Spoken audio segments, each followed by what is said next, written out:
we go to next? Okay, Mintec, they will run this campaign. Colleagues will do the pre-reduction, and Mintec will do more pre-reduction in large scale. But also, as I said in the beginning, this slag that's coming out from the campaign at Mintec now will be sent to Greece, where they will do hydrometallurgical treatment of the slag in large scale, so separate the calcium oxide and the alumina. And they will also extract critical raw materials from gray mud. And this is now done in small scale, both at NTNU, optimizing the slag, the hydrometallurgical treatment of the slag, and also at NTNU in Greece. So we have a lot of slag activities coming up and already doing that right now.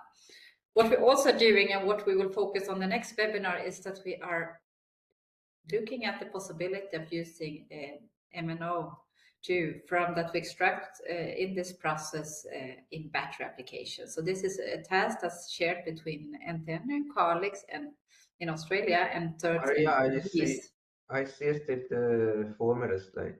Nice. Okay. Our photos. If you put on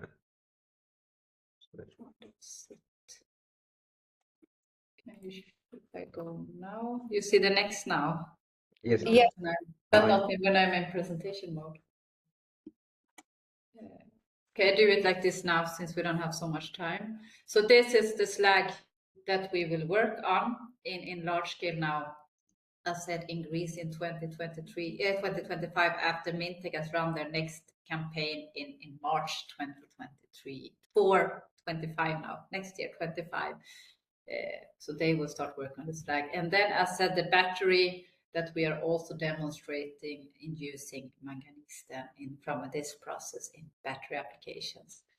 What we're also doing, which is of course extremely important when you do new processes or when you, regardless of what you're doing, and LCA is extremely important. So we're also having our colleagues in Greece from Admiris, a small company, doing LCA of the whole process, and of course comparing it with the traditional or the state-of-art manganese process, so that we can demonstrate that we have a more energy efficient and CO2 efficient process, and also of course that we're taking care of all raw materials or all streams in this process, raw materials and products coming out, so that we have a near to zero waste process. Also, what's important, which we're looking at, is to look at the heat exchange and hydrogen recovery in this first step where we do the hydrogen reduction, because of course it's not efficient if we have huge losses of hydrogen and energy in this step, so that we can recycle unused hydrogen, because it's of course also an expensive raw material that require a lot of energy to produce. So we are demonstrating a hydrogen efficient process as well, and this is a task that we are working on.